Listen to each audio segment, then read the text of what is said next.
दुनिया के सभी बुजुर्गों, दोस्तों और हमारी माँ बहनों के लिए आदाब, सलाम, प्रणाम। आप लोगों के बीच अपनी भावना को व्यक्त करता हूँ, शायद आपको अच्छी लगे। आप और हम सब जानते हैं, संसार के रचयिता ईश्वर हैं। हम सबों को उसी रचना में रचे हैं, पैदा किए हैं और हम सब इस दुनिया में खड़े हैं। ईश्वर ने सबका बैलेंस मेंटेन करने के लिए, एक दूसरे से सबका वास्ता रखने के लिए हवा, पानी, सूर्य की रोशनी, पेड़ पौधे, पहाड़, सब कुछ पैदा किए। हमें जीवित रहने के लिए सूर्य की रश्मियों की भी जरूरत है, पानी की भी जरूरत है, हवा की भी जरूरत है, पेड़ पौधों के रहना भी जरूरी है। लेकिन ईश्वर ये भी हमें बताता है, जब हवा आंधी के रूप ले तो हमें नुकसान भी होता है। पानी अगर बाढ़ का रूप ले तो भी हमें नुकसान होता है। पेड़ हमें तरह तरह का फल से नवाजता है, लेकिन पेड़ कभी किसी पर गिर जाए तो उसकी मौत हो जाती है। ठीक उसी तरह इंसान को ईश्वर ने एक बनाया, खून का रंग भी एक बनाया, नाक नक्शा भी एक बनाया, लेकिन हम इस दुनिया में आए तो जो चीजें अच्छी लगी वो नाम रख लिया, जो विचार अच्छे लगे उसको एडॉप्ट कर लिया, जो धर्म का नाम है। लेकिन किसी भी धर्म में किसी का अहित करना, ईश्वर को भूलना नहीं है। हम सबों को ईश्वर ने पैदा किए तो ईश्वर की आराधना जरूरी है, उनके उपदेश पे चलना जरूरी है। लेकिन हम कभी कभी जिस तरह पानी आंधी का रूप ले, बाढ़ का रूप ले, उसी तरह हमारी भी रूपें बदल जाती हैं।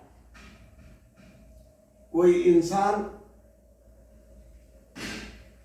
किसी के हित के लिए अपना सब कुछ न्यौछावर कर देता है। कोई इंसान अपने हित के लिए किसी को बर्बाद कर सकता है। जैसे साधु संत, ऋषि मुनि समाज के हित के लिए, समाज को संवारने सजाने के लिए अपना सब कुछ न्यौछावर किए। किताबों में इस बात को हम पढ़ते हैं, जानते हैं और दिखाई भी देता है। कुछ ऐसे इंसान भी दिखाई देते हैं जो अपने हित के लिए पुत्र अपने पिता की हत्या कर सकता है, अपनी पत्नी को छोड़ सकता है, अपने बाल बच्चों को नजरअंदाज कर सकता है, अपने गुरु को बर्बाद कर सकता है।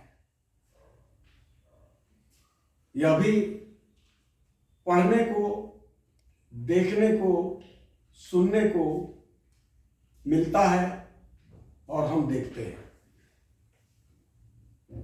लेकिन ये भूल जाता है कि ईश्वर के पास ऐसी सीसीटीवी है कि सब कुछ देखता है और सब कुछ नोट होता है और उसका हिसाब किताब होता है। जब हम स्वर्गवासी होते हैं तो ईश्वर के यहाँ खाता खुलता है और सबका हिसाब होता है, लेकिन उसका सूद ब्याज यही भोगना पड़ता है। बहुत से लोग आपके सामने ऐसे दिखाई देंगे और दिखाई देते हैं कि अपने स्वार्थ के लिए वो दूसरे को नुकसान किए और आज उनका नुकसान हो रहा है।